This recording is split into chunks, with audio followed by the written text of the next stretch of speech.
My name is Emily Carter, and what I'm about to tell you began with a sentence that shattered me. You're useless to me now. Those were the exact words my father hissed at me as he stood over my grandfather's coffin, moments after learning he had inherited $56 million. Imagine standing in a church filled with mourners, your heart raw with grief, only to have the person who should protect you dismiss you like a broken tool. That moment was a knife to my chest. But what he didn't know was that within 24 hours, his arrogance would cost him everything. From the outside, it probably looked like a scene straight from a family drama. Black suits, solemn faces, flowers arranged in precise perfection.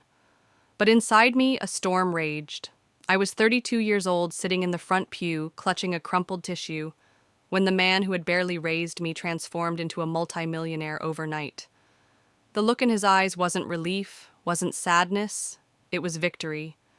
And then he turned his gaze on me with that cruel smirk. In that instant, the funeral didn't feel like it was for my grandfather anymore. It felt like it was for me. What makes betrayal cut deepest isn't what strangers do.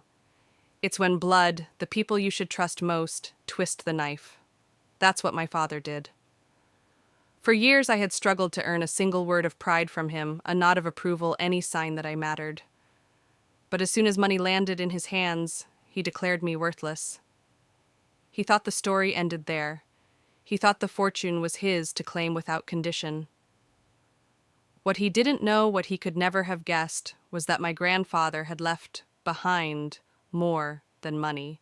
He left behind a plan, a test, and a truth that would bring my father to his knees. As I sat there surrounded by whispers of hymns and the scent of lilies, I could almost hear my grandfather's voice in the silence between verses. He had warned me so many times, Emily, wealth reveals character. Watch carefully, when the stakes are high, people show you who they really are. That day, his words echoed louder than the choir. My father was revealing himself in full, and I was finally forced to face a truth I had long tried to bury.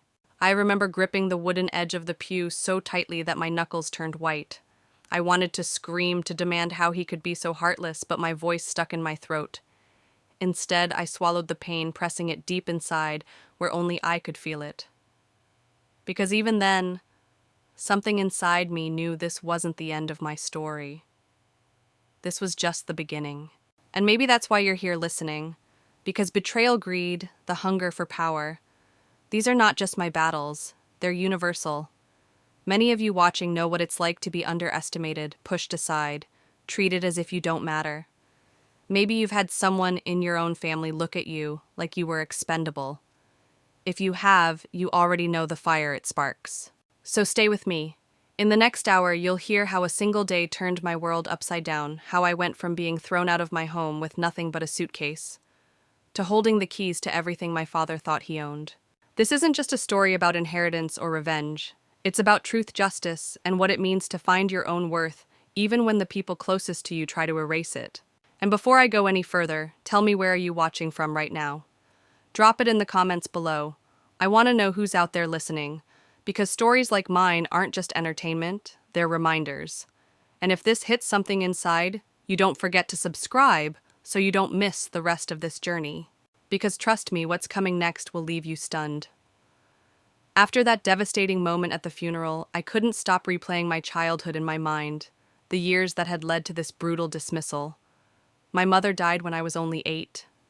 Cancer stole her away slowly, and I remember watching her fade like the sunlight at dusk, her auburn hair losing its shine, her once vibrant laughter turning into silence. When she passed, my father delivered the news like a man reading a weather report, dry, distant, already moving on. No tears, no arms to hold me. Just, she's gone.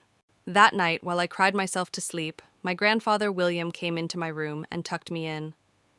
He wasn't a man of extravagant gestures, but he had a way of making you feel like the center of the universe with a single look. Your mother loved this room when she was your age, he whispered, pulling the quilt over me. That house, his home, became my refuge. Its creaking wooden floors, the shelves lined with books, the smell of coffee and sawdust, it all wrapped around me like armor. William was the kind of man who defined himself not by what he owned, but by what he built. He had started his construction company with blistered hands and endless nights of work, climbing out of poverty with nothing but grit. By the time I was born, his company was worth millions, but you would never know it. He still drove a beat-up Buick, wore the same watch for 20 years, and believed showing off was the mark of small men. Wealth, he would say, isn't in the car you drive. It's in the people you love, the values you live by. My father Thomas was the opposite. William's only son, he grew up with expectations that the family fortune would be his someday.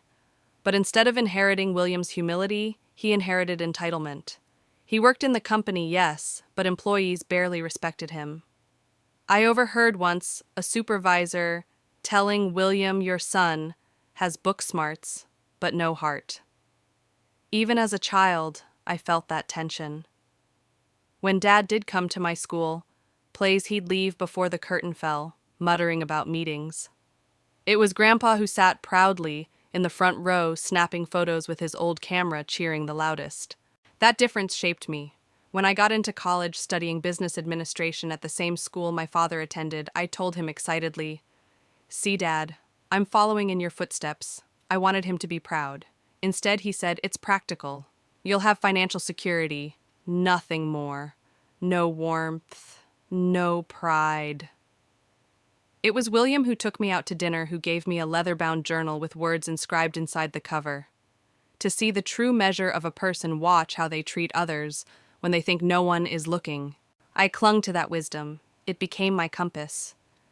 But even with Grandpa's love, I couldn't help chasing after the man who refused to love me back, my own father. Every achievement, every award, every milestone, I wondered, would this be enough for him to finally see me? The answer always was silence. Looking back now, I realize that absence prepared me for what was coming. Because when a father can look at his daughter and say, "You're useless after pocketing millions," it isn't the cruelty of a single moment. It's the echo of a lifetime of neglect. And here's something I want to ask you. Have you ever tried everything to earn someone's approval, only to realize they'll never give it? Leave your story in the comments. I read everyone. And I know I'm not the only one who has felt invisible in their own family. At the time, though, I didn't see it that way. I was still that girl longing for his love. That's why his words at the funeral weren't just insults. They were the closing of a door I had been knocking on for 3 decades. What I didn't know was that another door was about to open. My grandfather, even from the grave, had been planning something my father would never see coming. But before I tell you what he did, remember this. Love can't be measured in inheritance titles or the size of a bank account. It's measured in who shows up, who stays, who believes in you when no one else does. And that truth, that's worth more than $56 million. Stay with me, because the next chapter of this story proves that greed blinds people faster than anything else, and that blindness cost my father everything. The older I grew, the clearer the divide between my grandfather and my father became. It wasn't just 2 men from the same family. It was 2 worlds colliding under one roof. On one side stood William Carter, my grandfather, a man of calloused hands and humble pride, who believed that dignity mattered more than wealth. On the other side was my father Thomas, who carried himself like a man already crowned with riches, even though those riches weren't his to claim yet. William kept his old Buick polished like it was a Cadillac, proudly saying, "A car's job is to take you from here to there. If it runs, it's perfect." He wore the same leather boots for decades, boots that had walked across muddy construction sites in winter storms and scorching summers. Every mark on them told a story of resilience. He was respected because he gave respect, walking job sites, shaking hands with workers. By name, never too proud to listen to the man hauling bricks or pouring concrete. My father hated that. He wanted recognition, but not the kind you earned. He wanted the instant prestige of being William's son. He strolled through the offices in designer suits, his shoes so polished you could see your reflection in them. But people didn't admire him, they tolerated him. They called him the boss's boy behind his back. And worse, they never trusted his leadership. "He's got the degree," I once overheard an employee mutter, "but not the backbone." Even at home I could feel it. Grandpa's house was full of books, art, and conversations that fed the soul. My father's visits were filled with silence unless the topic shifted to money investments or future inheritance. He would stand in the living room staring at paintings, running his eyes across antique furniture, not with admiration, but with calculation. It was like I could hear him tallying their value in his head. As a teenager, I desperately wanted to believe he could be more than that. I signed up for business administration in college, the very path he had once taken, hoping maybe it would finally give us something in common. But when I broke the news to him expecting excitement, he only nodded stiffly. Practical choice. It will pay the bills. That was it. No joy, no fatherly pride. Meanwhile, Grandpa threw a small celebration in my honor. At dinner, he leaned across the table with that glimmer in his eye and said, "Emily, education is never wasted. But remember, this numbers matter, yes, but people matter more. Never forget to see the human being behind the ledger." That night, he gave me the leather journal, and on the inside cover, he had written words that would shape the rest of my life. To see the true measure of a person, watch how they treat others when they think no one is looking. Those words became my anchor, a compass I didn't even know I'd need. But I still tried. I went to every company event I could, standing in the background, hoping maybe Dad would notice me. Maybe he would see I wasn't just his daughter, I could be his partner, his legacy. He never did. He brushed past me as if I were invisible, too preoccupied with contracts and profits. The only person who made space for me was Grandpa, who invited me into conversations that mattered about leadership, about compassion, about how wealth without wisdom was nothing more than a prison. Looking back, it's almost funny. Thomas thought money was power. William knew the truth: people are power. The loyalty of those you serve, the respect you earn through sweat and honesty, that's what builds empires. My father never understood that, and it would be the very reason he lost everything later. And here's what I want to ask you. Have you ever seen two people who should be alike, yet couldn't be more different? One driven by greed, the other by values. Drop your thoughts in the comments. I know many of you have lived this contrast in your own families or workplaces. At the time, though, all I felt was a growing ache. Every empty seat at my school events, every cold glance at family dinners, every moment I saw him calculating instead of caring, it planted the seeds of truth I wasn't ready to face. The truth that the father I longed for was never coming. But as the years unfolded, fate began to show me why Grandpa had been preparing me all along. He wasn't just filling the gaps my father left, he was shaping me for a future that neither of us could yet imagine. And that future, it was rushing toward me faster than I knew. By the time I reached my late teens, I had stopped waiting for my father to show up in the audience. Every school play, every debate competition, every graduation, I would scan the rows of seats, my heart pounding with hope, only to find the chair meant for him empty. It became a ritual of disappointment. The moments he did appear, he slipped out as soon as the applause started muttering something about a meeting. I told myself not to care, but the truth, it cut every single time. Grandpa never missed a thing. He was always there, sitting front row, leaning forward with his old camera, ready to capture the smallest smile, the proudest step. When the curtain rose and I spotted him, it was like the entire weight of my loneliness lifted. He didn't just show up, he celebrated me. That mattered more than any standing ovation. When college acceptances came in, I thought just maybe I'd finally found my bridge to my father. I got into the very university he had attended, studying business administration just like him. I remember bursting into his office, my acceptance letter clutched in my hand, my voice trembling with excitement. "See, Dad, I'm following in your footsteps." He barely glanced at the letter. "Business is sensible," he said flatly. "It'll give you financial security." That was it. No, I'm proud of you. No hug, no joy. Just a clinical stamp of approval, like I had checked off a box on his list. Grandpa reacted differently. He took me out to my favorite restaurant that night, ordered dessert first just to make me laugh, and told me, "Emily, education is never wasted. But remember, the best business skill isn't numbers, it's people. Understand them, value them, and you'll never fail." Then he handed me a small gift, a leather-bound journal. Inside the cover, he had written in his firm, deliberate handwriting, "To see the true measure of a person, watch how they treat others when they think no one is looking." Those words sank into me like they were carved in stone. I didn't know it then, but they would become my shield in the battles ahead. At school, I carried that journal everywhere. When lectures bored me, I scribbled thoughts, quotes, sketches. It wasn't just paper, it was a reminder of who I was and who I wanted to be. But no matter how well I did, no matter how many accolades I brought home, my father's reaction never changed. A nod, a shrug, sometimes nothing at all.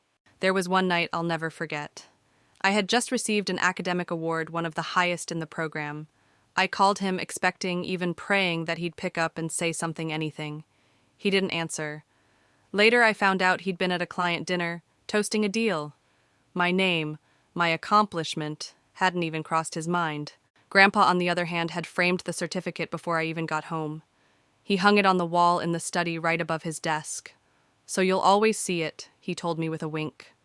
That office became my safe place where every success was honored, no matter how small. Sometimes I wonder, did my father's absence shape me as much as Grandpa's presence did? Maybe the two forces worked together, one leaving holes, the other filling them with strength. Because while I was starving for approval from my father, I was being quietly molded by a man who believed in me without condition.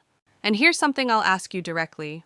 Have you ever poured your heart into winning someone's approval, only to realize their silence speaks louder than words? If you have, share it in the comments. I know I'm not alone in that.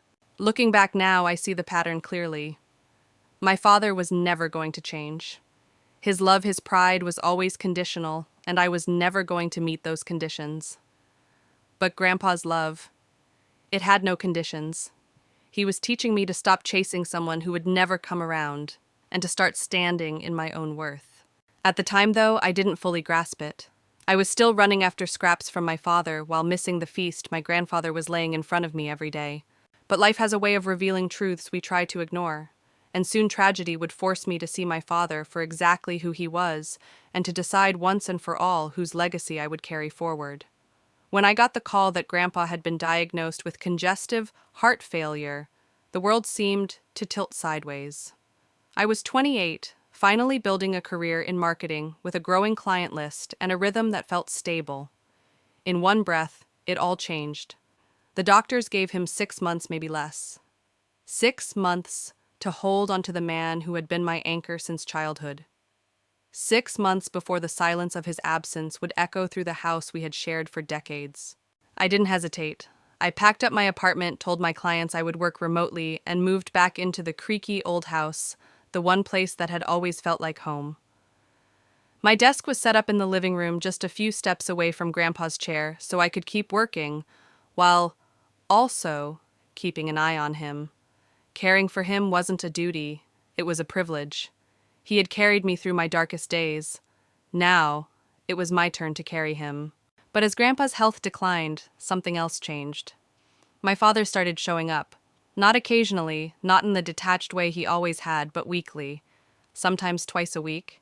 He arrived with expensive bottles of wine, luxury takeout meals Grandpa couldn't even eat, and long conversations that circled always back to the company, the estate, the will.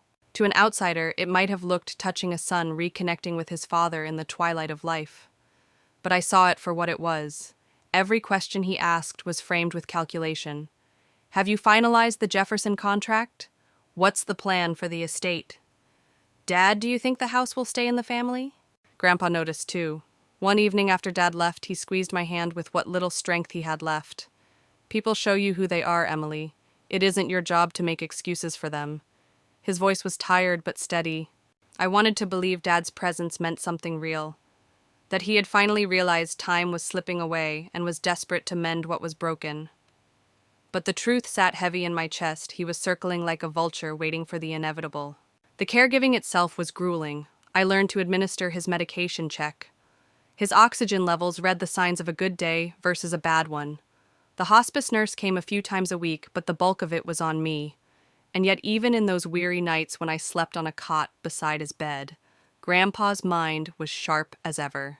He would tell me stories from his youth, how he'd built the company from scratch, how he had once gone 3 days with barely any food just to finish a job, how he'd learned that people, not profits, were the foundation of any lasting success. I don't regret the business, he admitted one afternoon, sunlight spilling across his frail hands. But I regret the distance with Thomas. Maybe I pushed too hard, or maybe not enough.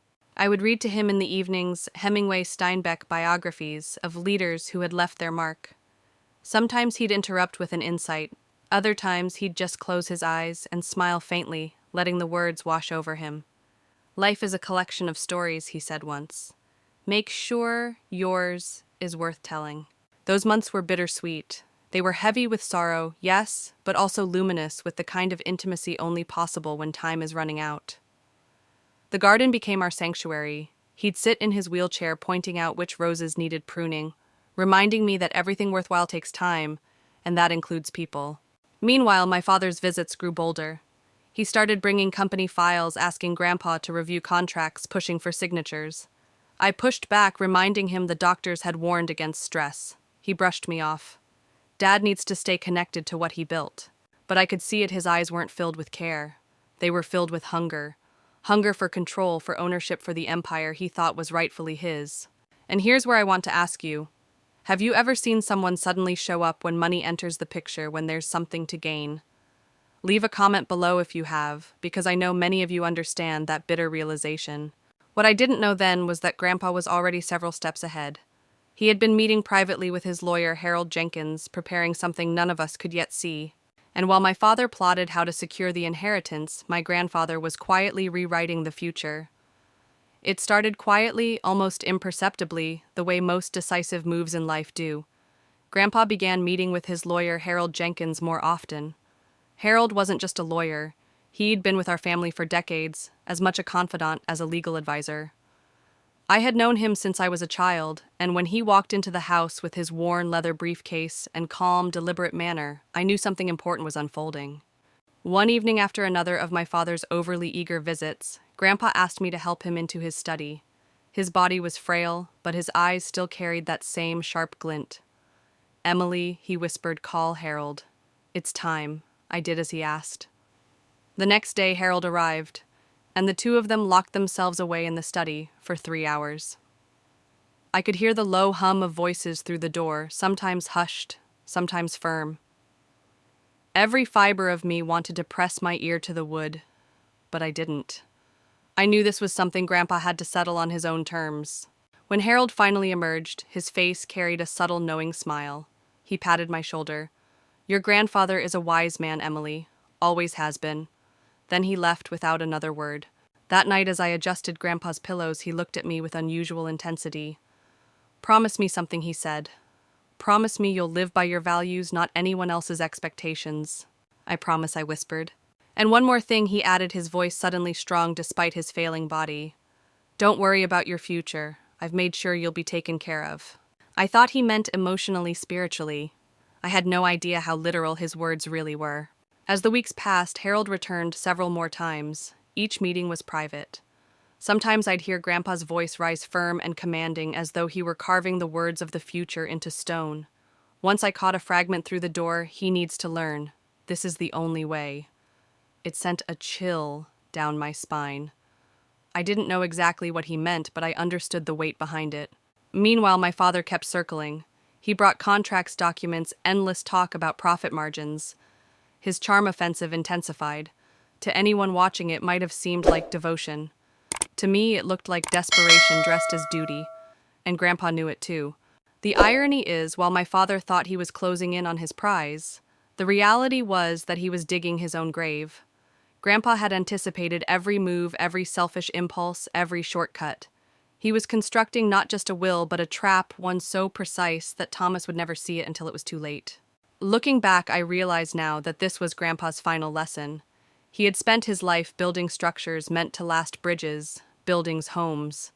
But now at the end, he was building something even stronger, a safeguard for me, a legacy that could withstand even my father's greed.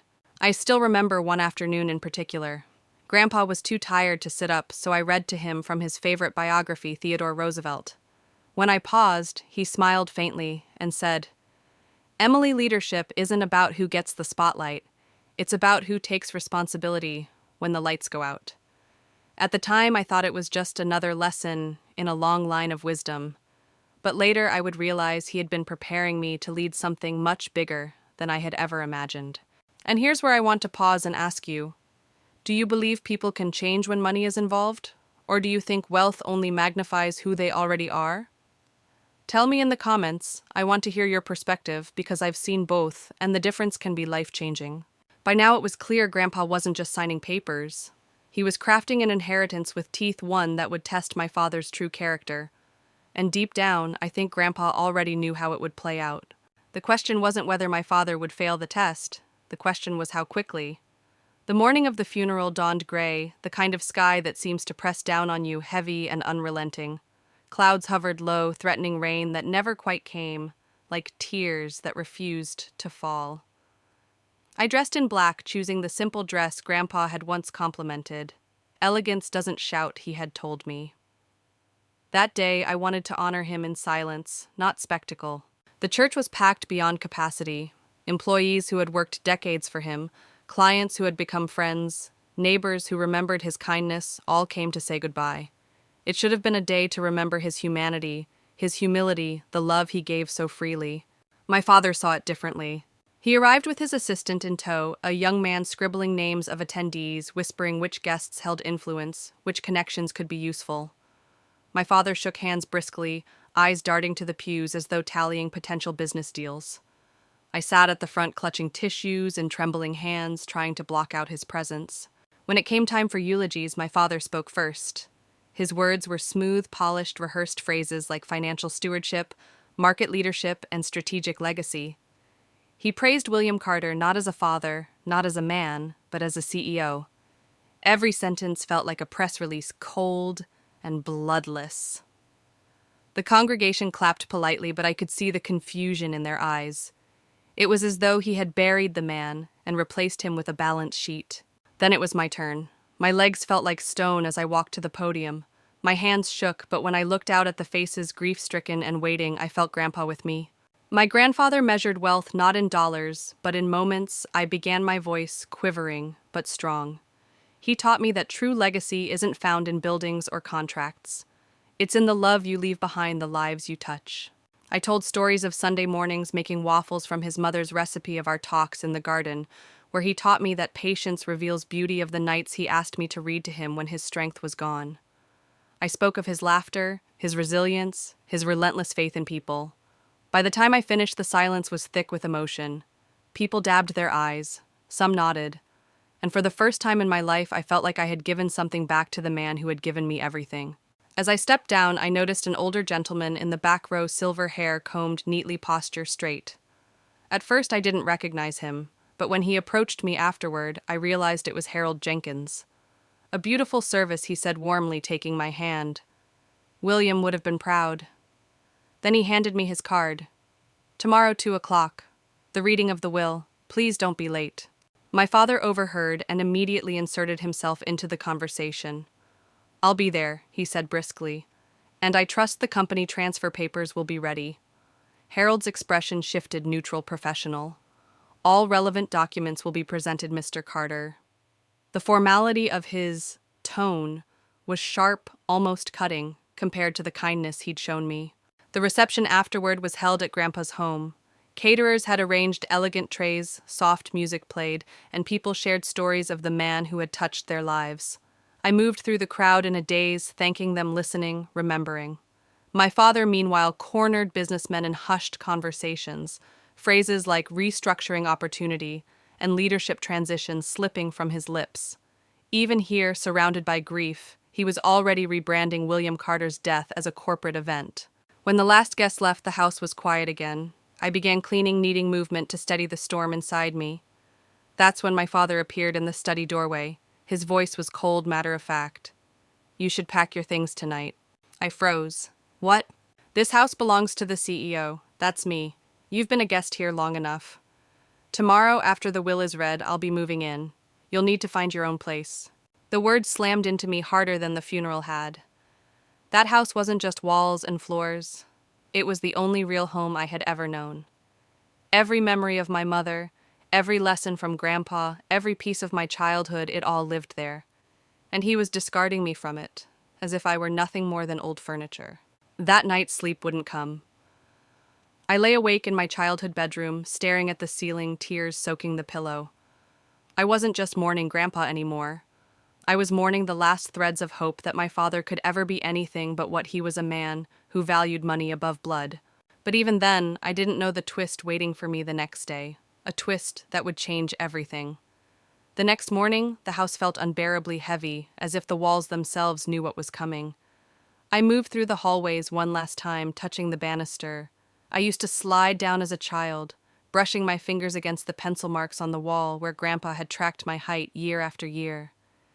Every corner whispered memories, the music box he gave me for my 16th birthday, the smell of waffles on Sunday mornings, the books stacked in the study where he taught me more about life than any classroom ever could. But those memories didn't matter to my father. To him, the house was a trophy. At precisely 2 o'clock, the family study filled with the appointed witnesses, company executives, the financial advisor Harold Jenkins with his thick briefcase.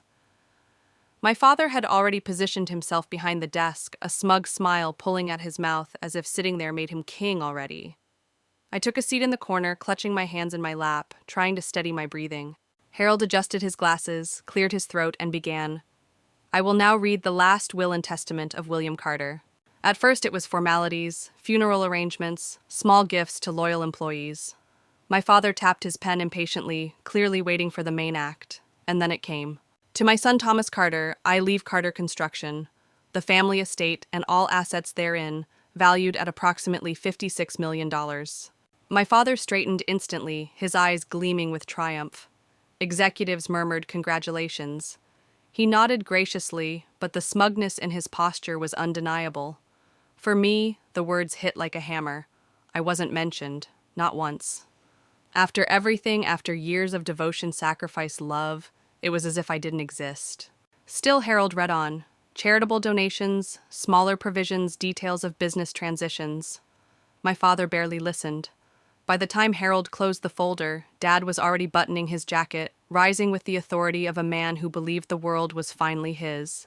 Then he turned to me, his voice sharp and cutting sliced through the silence. You have until tomorrow to remove your belongings. Contractors start Monday. Your services as caretaker are no longer required. You were only useful while my father needed looking after. You are useless now. I couldn't breathe. The cruelty was so casual, so absolute, that it knocked the air from my lungs. For years I had chased a shred of approval from him, and here it was laid bare I wasn't his daughter. I was an inconvenience he could finally discard. The others shuffled awkwardly out of the room, but not before I caught Harold's eyes. His expression was unreadable, but there was something there, a flicker, a pause that told me this wasn't over. Still, I couldn't hold on to hope. Not then. My father stayed behind, pacing the study with his phone pressed to his ear. Yes, I heard him say. I got everything. The old man finally came through. He leaned back in the chair, propping his feet on Grandpa's antique desk like it was already his throne. I stood in the doorway staring at him. The weight of 32 years came crashing down the empty chairs at school. Plays the hollow nods at my achievements, the indifference when Mom died. This was the man I had spent my life trying to please, and he had just shown me without disguise that I had never mattered. That night I packed my life into 2 suitcases. Every item I touched was soaked in memory. The seashells from Cape Cod, the Afghan my grandmother had knitted, the journals filled with Grandpa's wisdom. Tears blurred my vision, but I kept folding, packing, deciding what fragments of my past I could carry with me. When morning came, my father made sure I didn't leave alone. He had hired security guards, 2 men in uniform waiting in the foyer. They weren't cruel, but they looked at me with pity as they carried my bags. Behind them, a locksmith was already changing the locks. This is just procedure, my father said smoothly. Nothing personal. But it was personal. It was the cruelest cut of all, being locked out of the only home I had ever known, treated like a trespasser in the house where I grew up. As the guards loaded my bags into my car, I looked back one last time. The crystal chandelier caught the sunlight, scattering rainbows across the hardwood floor, the same rainbows Grandpa used to point out to me when I was a child. That was my last image of home, before I drove away, homeless, grieving, and utterly alone. What I didn't know then was that this exile wasn't the end. It was the very trigger my grandfather had planned for, because by the next day, the fortune my father thought he had secured would no longer belong to him. The following day, I sat in a hotel room that felt nothing like home. Beige walls, generic artwork, and silence that weighed heavier than any grief. I had been evicted from the only place I'd ever truly belonged, reduced to 2 suitcases and fading hope. My father believed he had won $56 million, the company, the house. He thought he had secured everything. But he had overlooked one critical truth: my grandfather never left anything to chance. Around noon, my phone rang with an unfamiliar number. I nearly let it go to voicemail, but instinct told me to pick up. "Emily Carter," a formal voice asked. "This is Patricia from Harold Jenkins' law office. Mr. Jenkins would like to see you this afternoon. It's urgent." My heart stuttered. Urgent. Concerning the estate. I arrived at Harold's office at 3 o'clock sharp, my nerves unraveling with each step. The building itself was old-world elegance, dark wood paneling, leather chairs, bookshelves heavy with law tomes. Harold rose to greet me, his expression warmer than I had ever seen. "Emily, thank you for coming on such short notice. I expect the past 24 hours have been difficult." Difficult didn't begin to cover it. To my surprise, tears burned my eyes as I admitted he threw me out, Harold. Security guards. Locks changed. Harold's eyebrows rose. Did he indeed? That is very interesting timing. He opened a leather portfolio and removed a thick blue-bound document, the full will. "Tell me, Emily, did your father actually read this after the ceremony yesterday?" I shook my head. "No, he told you to send a summary. He said he caught the important parts." Harold chuckled softly, though there was steel in his eyes. "That's Thomas Carter to the letter. Always impatient, always blind to details. Your grandfather anticipated exactly this behavior." He flipped to a marked page and began to read aloud. "The bequest to my son Thomas Carter is contingent upon his agreement to provide lifetime support for my granddaughter Emily Carter, including but not limited to housing in the family residence, a monthly allowance of $10,000, and full coverage of any educational or medical expenses. Should Thomas Carter fail to fulfill these obligations at any time, or act in a way that causes significant distress or hardship to Emily Carter, the entirety of the estate, including Carter Construction, and all associated assets, shall immediately transfer to Emily Carter." My mouth fell open. He already violated that. He threw me out yesterday morning. Harold's eyes gleamed. Precisely. Within 24 hours of the reading, he defaulted. And by the terms of this document, that default is binding. Emily, your grandfather was right. Thomas would show his true colors almost immediately. He didn't just predict it, he prepared for it. I felt the room spin. So what does that mean? It means, Harold said calmly, you are now the sole owner of Carter Construction, the family estate, and all assets valued at approximately $56 million. I gasped, pressing a hand to my mouth. Just yesterday I had been locked out homeless, and now it was unthinkable. But Harold wasn't done. He handed me another document. Your grandfather also left you instructions for this transition. He believed you could lead the company, Emily.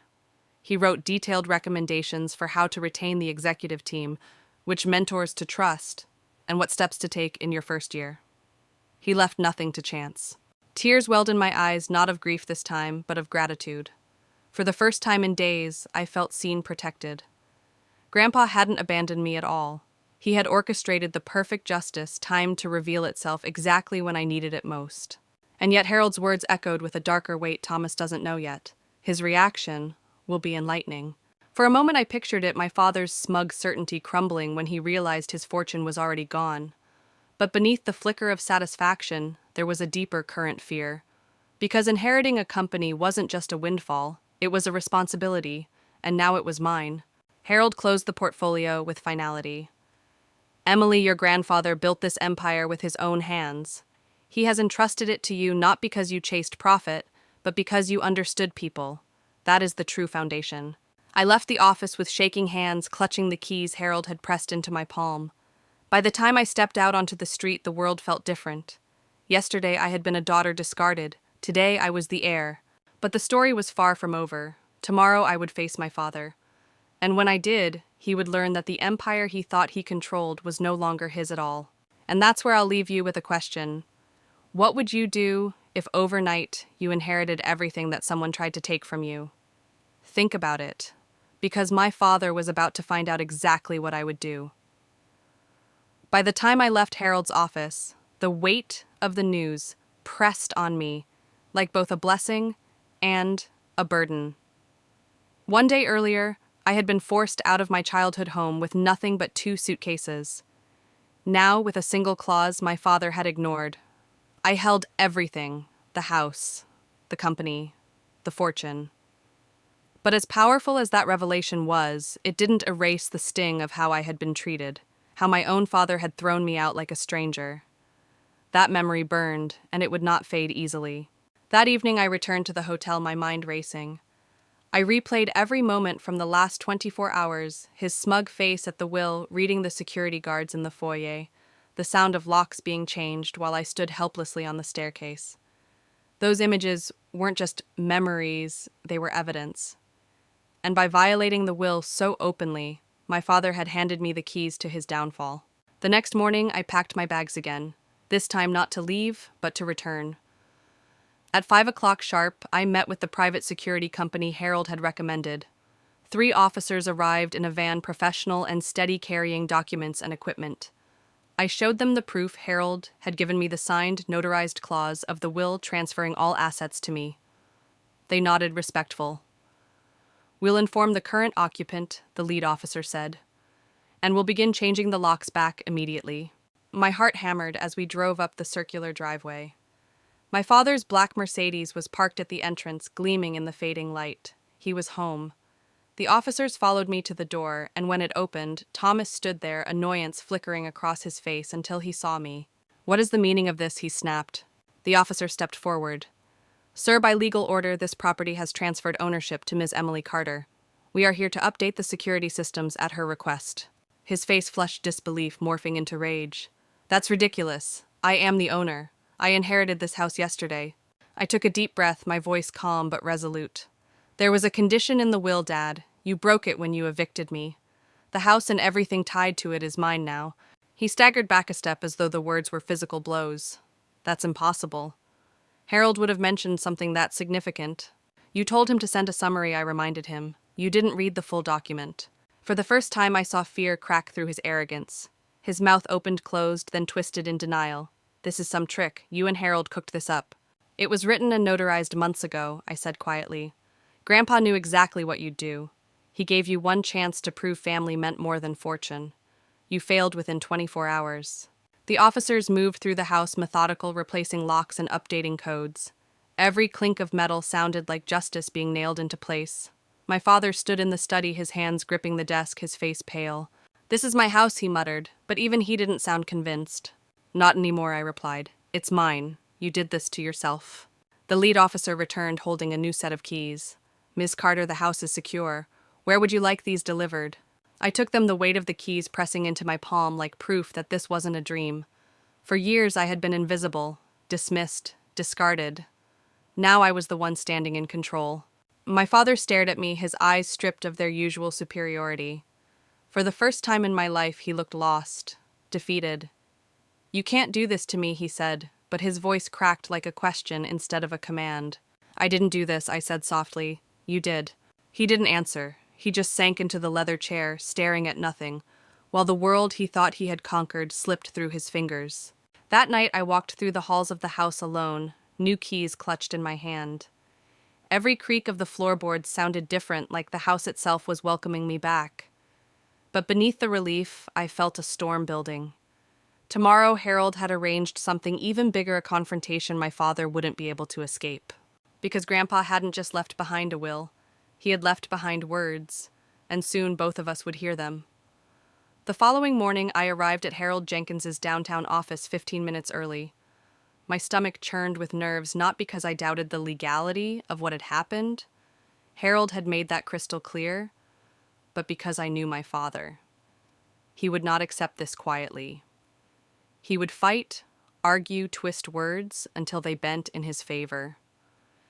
And today, there would be no escaping the truth, because Harold was about to play the final card my grandfather had left behind. The conference room was prepared like a stage. A large oak table sat in the middle, leather chairs around it, and a projector connected to a laptop. On the screen was the frozen image of my grandfather recorded weeks before his death. Just seeing his face again, even as a paused frame, made my throat tighten. At exactly 10 o'clock, the door swung open. My father strode in, his lawyer at his side, confidence dripping from every step. He sat across from me, adjusting his cufflinks like he was preparing for a negotiation he expected to win. "This is a misunderstanding," he began, voice sharp but measured. "Emily can stay in the guest house while we sort out a proper arrangement." I almost laughed. 24 hours earlier he had tossed me into the street with guards. Now suddenly he was offering me a room. Harold, however, cut in before I could respond. "This is not a negotiation, Mr. Carter. The terms of the will were clear, and you violated them almost immediately." But before we continue, William asked that you both view these messages. The lights dimmed and the video began. Grandpa appeared on screen, thinner, frailer, but his eyes, those piercing eyes, were as sharp as ever. He addressed my father directly. "Thomas, if you are watching this, then you have done exactly what I predicted. You showed Emily the door once you believed the inheritance was secure." My father shifted uncomfortably in his chair, his lawyer scribbling furiously beside him.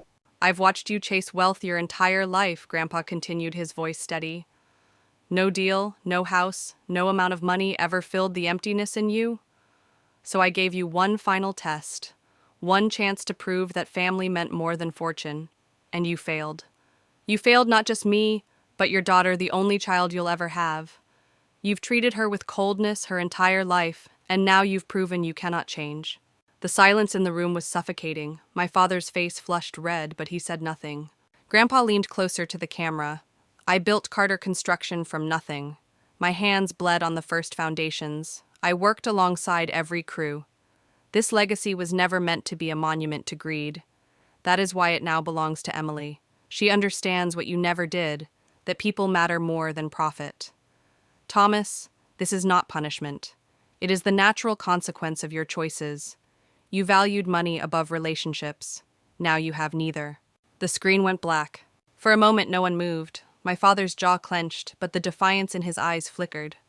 For the first time I saw doubt seeping in. Then Harold spoke softly. "There is another message for Emily." The video resumed. Grandpa smiled faintly, his face softening. "My dearest Emily, if you are watching this, then everything has happened just as I feared. I'm sorry for the pain Thomas has caused, but I am not surprised by it. You showed me what true family means, not through words, but through action. The way you cared for me in my final months was a gift I can never repay, but I can ensure your future is secure. The company, the estate, all of it is now yours. Do not be intimidated. Lead with compassion, but never confuse it with weakness. You are stronger than you know." By the time the video ended, tears streaked down my cheeks. My father sat rigid, his lawyer whispering frantically in his ear. But the truth was undeniable. The empire my father had spent his life waiting for now belonged to me. Emily, Harold said as the lights came back on, "Your grandfather made sure this transition would not only be legal, but unshakable. Thomas cannot contest it without forfeiting even the possibility of a future share. William wanted you both to hear this together to remove all doubt." I met my father's eyes across the table. For once he didn't look powerful. He looked cornered, and I realized in that moment that the man who had called me useless was about to beg for relevance, and that was only the beginning of his downfall. The room was heavy with silence after the videos ended, the air almost vibrating with the weight of my grandfather's words. For the first time, my father wasn't swaggering, wasn't smirking. He looked diminished. His face was tight, his jaw clenched, but his eyes betrayed him. He had just been stripped bare by a man who wasn't even alive anymore. Harold cleared his throat, breaking the silence. "There is one more piece of communication from William, a letter to be read aloud, addressed to both of you." He unfolded a paper, his voice deliberate and steady. "Thomas and Emily, the legal ownership of the company and all assets belongs solely to Emily. But I leave a path, however narrow, for reconciliation.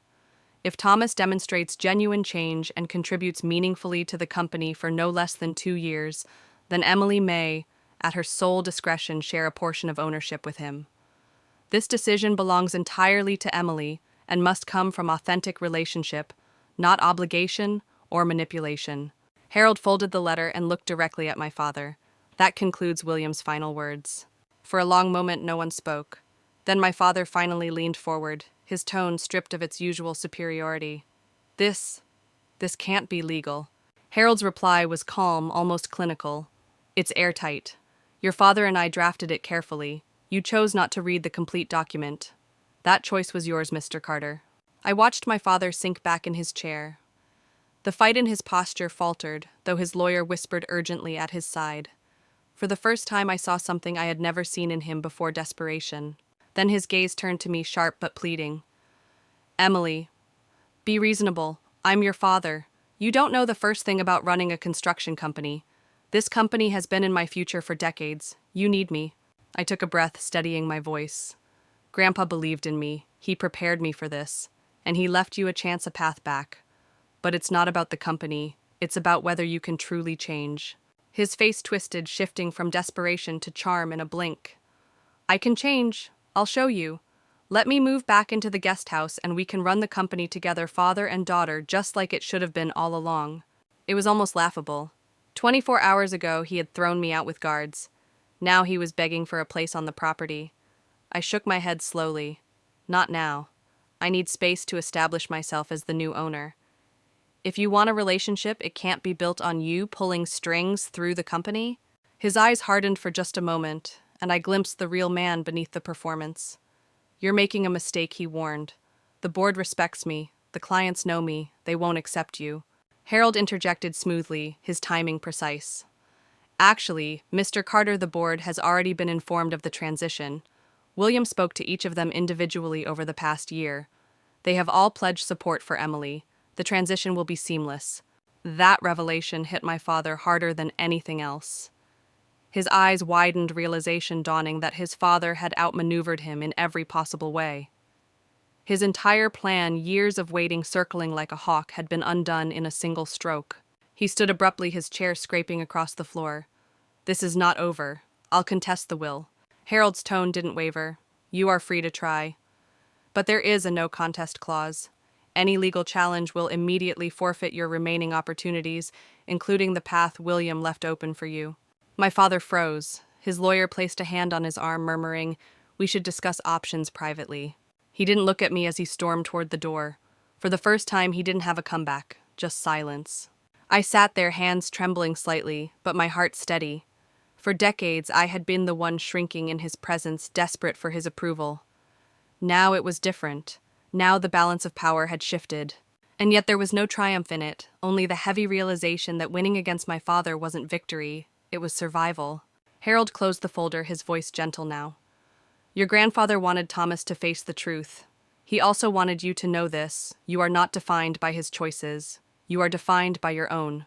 And deep inside, I felt the flicker of something new, confidence not borrowed from Grandpa but rising from within me. Tomorrow I would step into Carter Construction as its rightful leader. And my father, he would have to live with the knowledge that in just 24 hours he had thrown away everything. The next day felt surreal. I woke up in my childhood bedroom, the one my father had tried to push me out of forever, now secured by locks that bore my name on the paperwork. Sunlight streamed through the windows, painting golden streaks across the floorboards that creaked under my steps.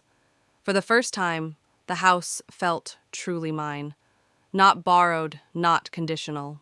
But as comforting as that was, a storm was still brewing. My father hadn't given up. I knew him too well, he would never surrender quietly.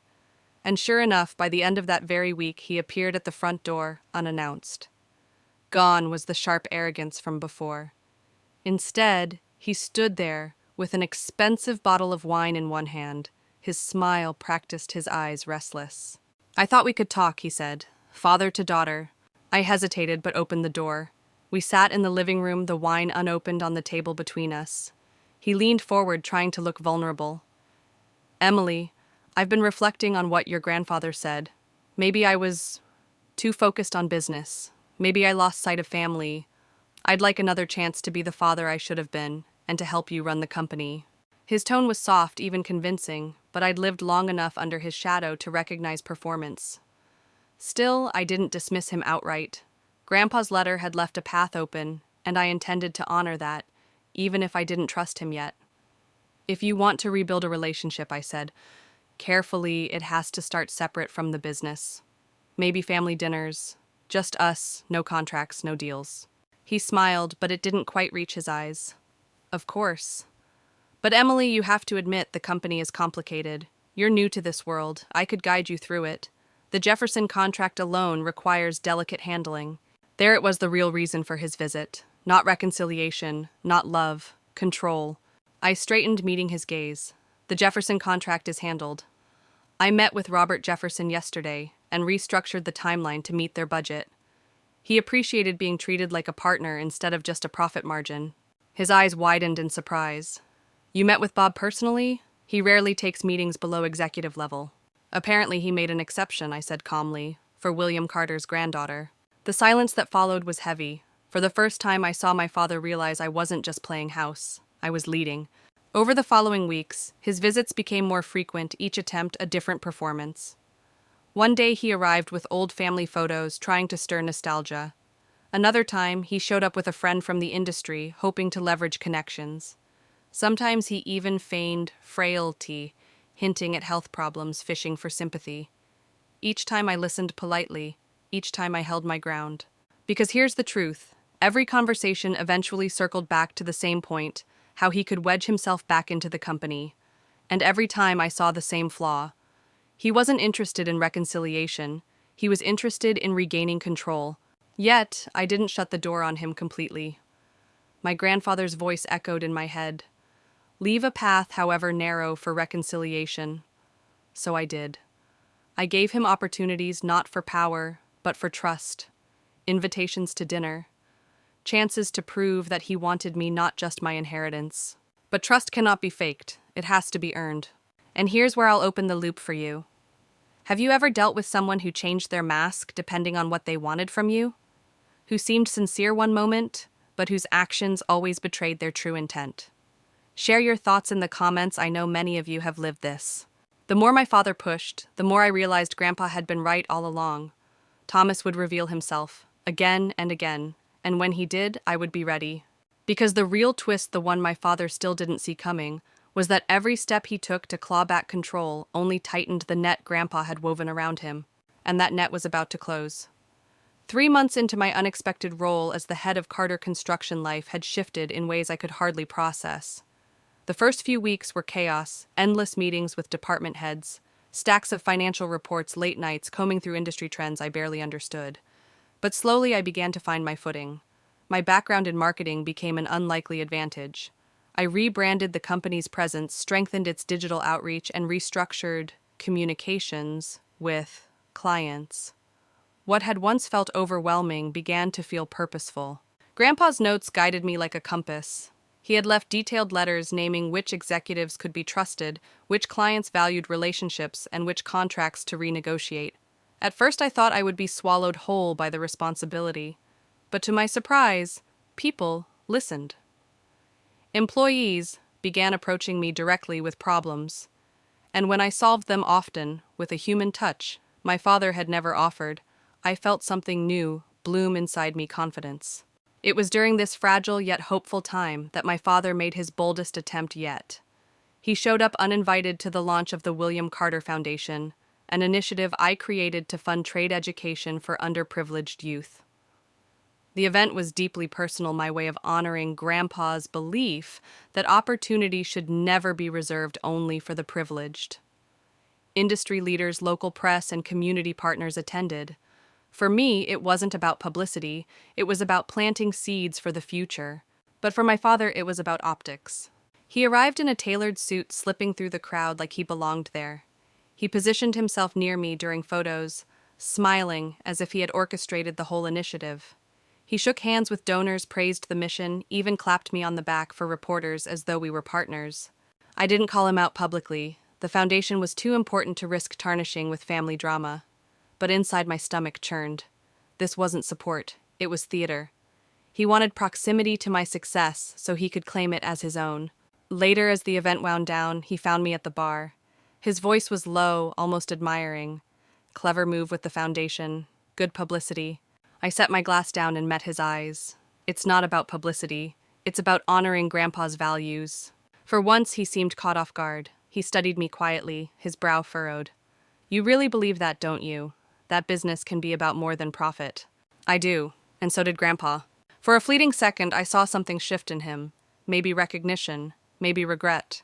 He left you more than the company, my father muttered almost to himself. He left you his perspective. It was the most genuine thing I'd ever heard him say. For a moment, I thought maybe, just maybe, a door was opening. But then, as quickly as it came, the mask slipped back into place. He adjusted his cufflinks, nodded stiffly, and left without another word. Weeks passed before I heard from him again. During that time, I made another bold choice. Against Harold's cautious advice, I established a modest trust fund for my father, enough to give him a comfortable life, but without any access to company assets. When I told Harold, he frowned, at first. Legally, you owe him nothing. Why risk it? Because Grandpa taught me compassion isn't weakness, I replied. And maybe this is the only way he'll stop circling the company like a predator. When Thomas learned of the trust, I expected manipulation demands for more, or at least a lecture. Instead, he surprised me. He accepted it quietly, without complaint. Our next meeting was different. The edge in his voice was gone. He spoke about his childhood for the first time, about how he had grown up under Grandpa's shadow, about the pressure that had shaped him.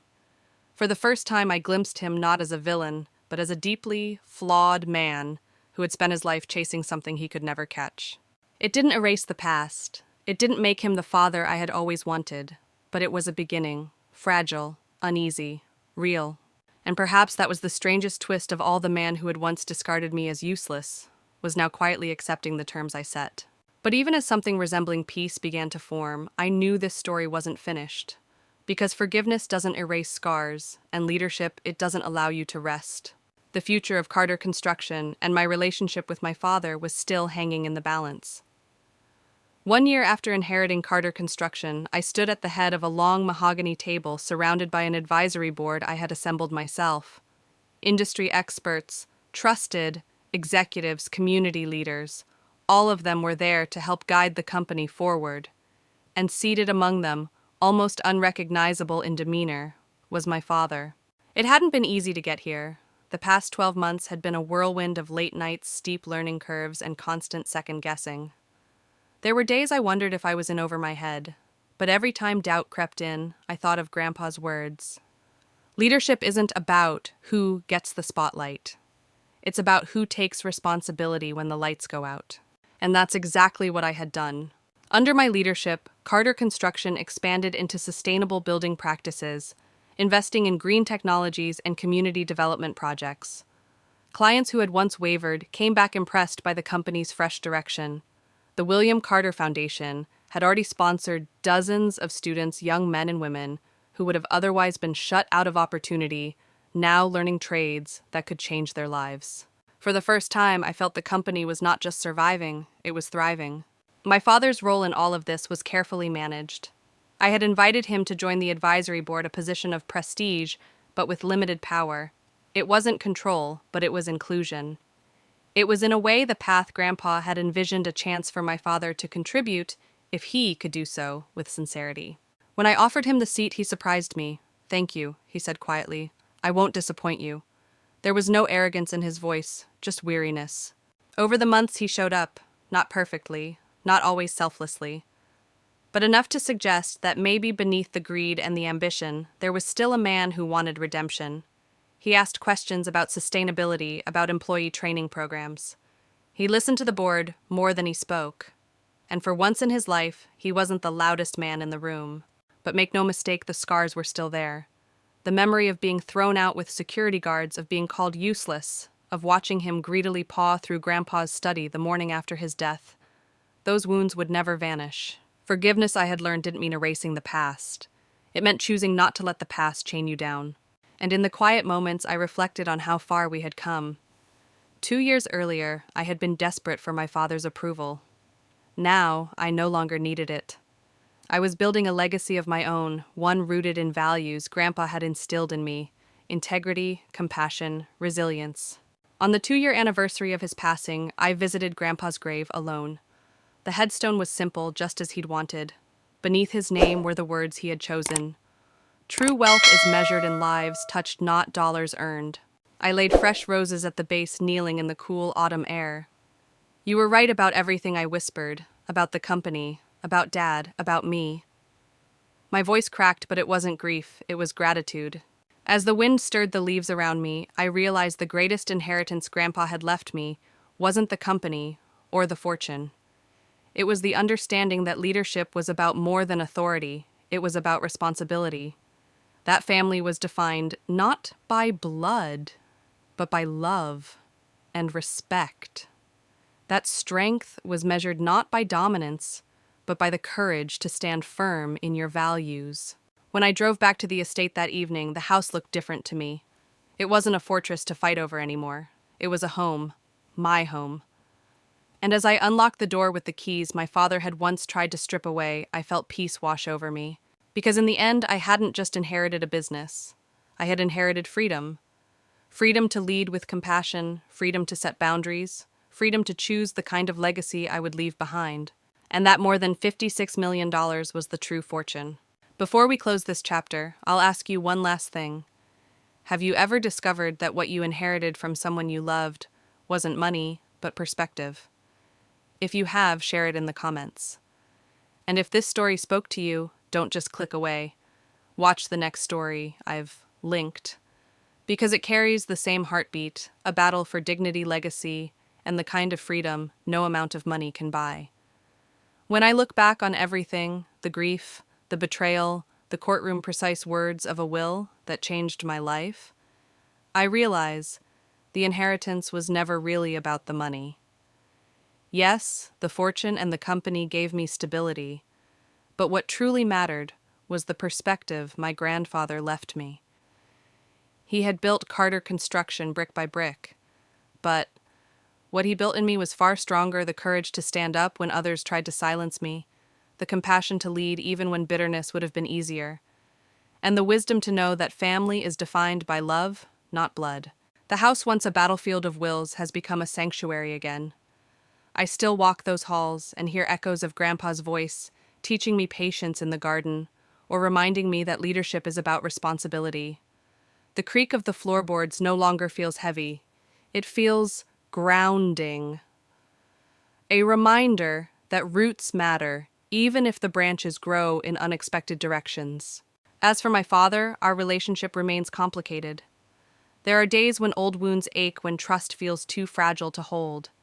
But there are also days when he shows up not as the man who once called me useless, but as someone trying, however imperfectly, to be better. That, too, is part of the inheritance, the choice to leave a path open, even if it's never walked. In the end, I didn't just survive losing everything in 24 hours. I gained something priceless: freedom. Freedom to lead my own story, freedom to honor the man who raised me, and freedom to decide what legacy I will leave behind. And that more than $56 million is the true wealth my grandfather passed on to me,